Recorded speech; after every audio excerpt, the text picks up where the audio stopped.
बिस्मिल्लाहिर्रहमानिर्रहीम, अस्सलाम वालेकुम। मैं हूं आपकी जान Mossadegh Rahman from the investment club. Gold 3143 dollar पर आउंस पर आ चुका है और कुछ लोग कह रहे हैं 2800 डॉलर पर आउंस तक ये आएगा और 3 लाख फी तोले से भी नीचे जा सकती है गोल्ड की कीमत।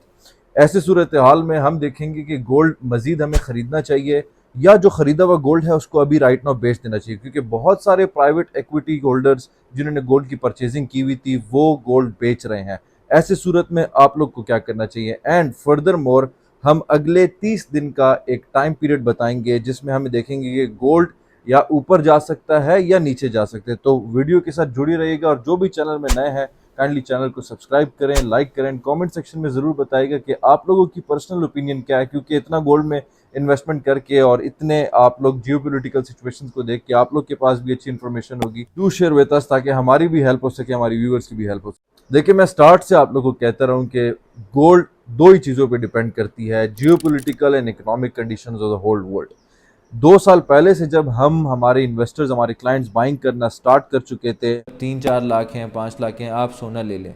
ठीक हो गया। भाइयों वाला मशवरा दे रहा हूँ मैं। हमें नज़र आ रहा था the whole thing is falling down. सारी की सारी दुनिया खराबी की तरफ जा रही थी। ये स्टार्ट हुआ था इसराइल गज़ा वॉर की से।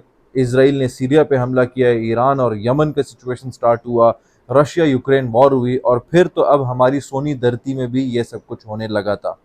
लेकिन सबसे पहले पाकिस्तान और इंडिया की जो जंग थी उसमें बहुत सारे फनी मोमेंट्स भी हुए। अर्नब गोस्वामी आप लोग जानते होंगे इंडिया के, he was telling on the first day of the war के आई एम स्मेलिंग विक्ट्री। और अल्हम्दुलिल्लाह अल्हम्दुलिल्लाह अल्लाह ताला ने हमारी इज्जत बचाई, अल्लाह ताला ने हमारे आर्म फोर्सेस को वो हिम्मत दी जिसकी बुनियाद पे हम लोग सिक्योर थे, हम लोग सेफ थे, हम लोग कॉन्फिडेंट थे। रात के 12 बजे 2 बजे जब धमाके हो रहे थे, लोग चाय के ढाबों में चाय पी रहे थे and they were enjoying, because हमें पता था कि अल्लाह ताला ने हमारे जो मुहाफिज रखे हुए हैं they are at least good at this thing. और अल्हम्दुलिल्लाह अल्हम्दुलिल्लाह डीएचए मुंबई बनने से बच चुका है। अब कमिंग बैक टू गोल्ड, जब ये सारी की सारी जियोपॉलिटिकल एंड इकोनॉमिक सिचुएशन खराब हो रही थी, गोल्ड ऊपर जा रहा था। अब हमें देखना चाहिए कि जियोपॉलिटिकल एंड इकोनॉमिक सिचुएशन कहाँ जा रही है। जब ट्रंप मोर देन 4 कंट्रीज को विजिट करने वाला है अपने इस विजिट में, जिसमें सबसे पहले उन्होंने सऊदीया का विजिट किया and he secured a deal of $600 billion, जिसमें सिर्फ और सिर्फ हमें देखने को मिल रहा है कि $150 बिलियन आपका डिफेंस में लगाएगा सऊदीया।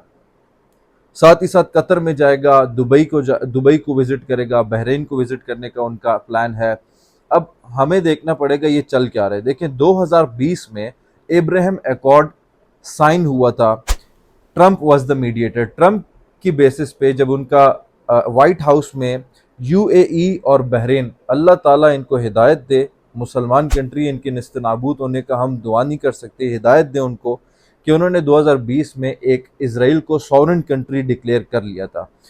ट्रंप ने सऊदीया में ओपनली कहा है कि मैं विजिट करूंगा डिफरेंट कंट्रीज को और कोशिश करूंगा और लोगों को भी इस एब्राहम अकॉर्ड में शामिल करूं। सऊदीया पता नहीं किस बात से हिचकिचा रहा है, वरना सऊदीया चाहे तो विद इन सेकेंड्स इसराइल को सॉवरेन कंट्री वो डिक्लेयर कर सकता है। एक और चीज़ जियोपॉलिटिकल सिचुएशन में हमें नजर आ रही है कि ट्रंप इकट्ठा करने की कोशिश कर रहे हैं गल्फ कंट्रीज को और समवट वो एक प्लेग्राउंड बनाना चाह रहे हैं इसराइल के लिए, और कहीं हद तक वो लोग कामयाब हो रहे हैं। अल्लाह ताला यहूदियों को निस्तो नाबूद करे। मेरी पर्सनल ख्वाहिश है कि एक नेतन्याहू और डोनाल्ड ट्रंप की मौत मैं खुद देखूं। अल्लाह ताला मुझे ये दिखाए, आमीन।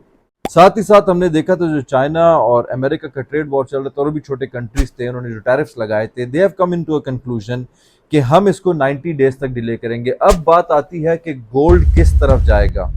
बहुत इंपॉर्टेंट फैक्टर है। जिन लोगों ने एक्सपेंसिव बाइंग की हुई है और जो लोग इस रेस में नहीं शामिल हो सके थे, जिन लोगों ने अभी तक बाइंग की हुई नहीं थी, एक रिपोर्ट बताती है कि पूरी दुनिया में अभी भी 72% आवाम के पास गोल्ड है ही नहीं अपनी पर्सनल बिलोंगिंग में। देखें, सब कॉन्टिनेंट की बात अलग है, इस एशिया की बात अलग है, इंडिया, पाकिस्तान, बांग्लादेश, श्रीलंका, सम हाउ इनके हमारे कल्चरल ऐसे हैं जिसकी बुनियाद पर हमें सोना खरीदना होता है। Most of the Europe, most of the America, इनके पास जो इनके रेजिडेंट्स हैं उनके पास गोल्ड है ही नहीं। एक और बात बहुत इंपॉर्टेंट है, जब ये पैनिक सिचुएशन क्रिएट हुई है, मैक्सिमम टच हुआ था $3,500 पर आउंस, अभी $3,143 पर आउंस पे है। हमें एक बात बहुत याद रखना चाहिए कि टोटल जो प्राइवेट लोगों के पास सोना है पूरी दुनिया में वो 40,000 टन है और पूरी दुनिया में 2 लाख टन है। अमेरिका के पास इटसेल्फ 8,000 टन वो लोग क्लेम करते हैं, चाइना के पास 2,000 टन है।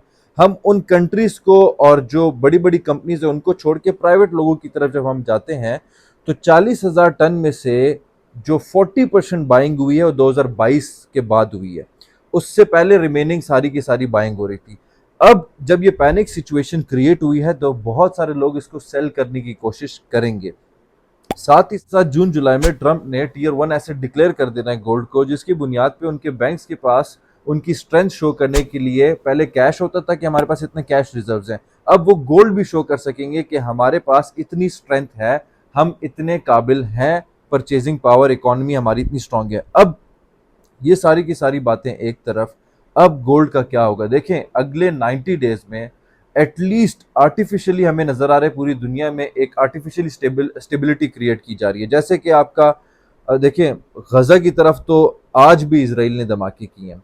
उसके अलावा सीरिया पे जो सैंक्शंस लगे थे, अमेरिका ने जो लगाए थे इसराइल के कहने पे, वो सैंक्शंस हटा दिए गए हैं। अमेरिका डील कर रहा है सऊदीया के साथ, कतर कर रहा है अमेरिका के साथ, बहरीन कर रहा है अमेरिका के साथ, यूएई कर रहा है।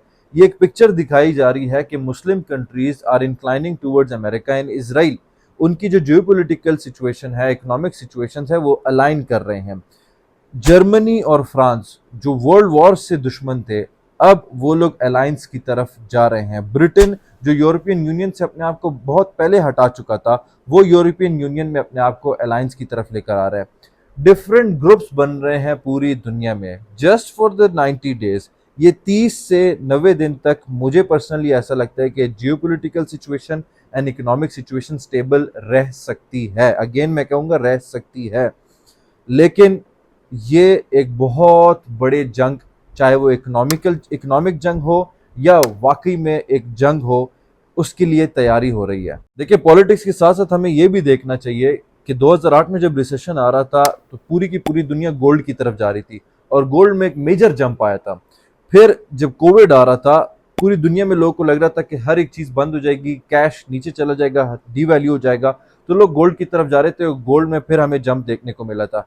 जैसी स्टेबिलिटी आई थी 2008 के बाद भी एंड कोविड के बाद भी, 2008 के बाद समय अराउंड $200 पर आउंस की करेक्शन फिर से आई थी, डिप आया था, और कोविड के बाद तकरीबन $300-400 पर आउंस का डिप आया था, फिर से स्टेबल हो गया था गोल्ड। लेकिन उस वक्त गोल्ड इतना ऊपर नहीं गया था। तो इस वक्त जितनी भी सिचुएशन हमें स्टेबिलिटी की तरफ जाती हुई नजर आएगी तो गोल्ड आहिस्ता आहिस्ता नीचे जाएगा। बेंचमार्क कौन सा बेसलाइन होगा वो इंशाल्लाह कनेक्टेड रहिएगा, हम आप लोग को बताएंगे। पर्सनली हमारे इन्वेस्टर्स और हम लोग क्या कर रहे हैं, 2030 तक अपने गोल्ड को होल्ड करेंगे। जिन लोगों ने पहले बाइंग नहीं की हुई थी उन लोग को मैं कहूँगा कि आप लोग मार्केट की सिचुएशन को देखें और प्रोबेबली ये और नीचे जाएगा गोल्ड। जब ये अपना बेसलाइन टच करेगा तब मैं इंशाल्लाह आप लोग को बताऊंगा, हम लोग फिर से परचेजिंग करेंगे। जिस तरीके से देखिए छोटे छोटे हिंट्स आप लोग को नेचर और कुदरत दे रहा होता है। हमें जब आइडिया हुआ कि ट्रंप सऊदी की तरफ जाएगा, इवन पाकिस्तान और इंडिया की वॉर चल रही थी, ये ऐसा वक्त है जब हमें पता है कि जब जंग होगी तो आप बैंक से भी पैसे नहीं निकाल सकते। हर कोई कह रहा होता है कि हमारे पास सोना कितना पड़ा है, सोना कितना पड़ा है। वी न्यू के सऊदीया जाने वाला है ट्रिप, अमेरिका जाने वाला है ट्रिप पे सऊदीया की तरफ, तो हमने ऑलमोस्ट 30% अपना जो गोल्ड के हमने बाइंग की हुई थी जो कि अबव 70 करोड़ है, वो हमने लिक्विडेट कर दिया था। अब जिन लोगों ने भी पहले बाइंग नहीं की हुई थी, मेरी उन सब से अगेन रिक्वेस्ट है, जिस तरह 2 साल पहले मैंने आप लोगों से रिक्वेस्ट की थी कि जब भी ये गोल्ड बेस लाइन टच करते हैं आप लोग को चाहिए, ये फर्ज है आप लोगों पे कि आप लोग फिर से गोल्ड की बाइंग करें और इसको 2030 तक एटलीस्ट होल्ड करें। हम पाकिस्तानियों के लिए तो मसला ही नहीं है, किसी न किसी की शादी आ जाएगी उसमें इस्तेमाल हो जाएगा, लेकिन you guys must have gold. इसके अलावा गोल्ड के हवाले से आप लोग के कोई भी सवाल हो, you can always ask. I am Musaddiqur Rahman, जज़ाकल्लाह।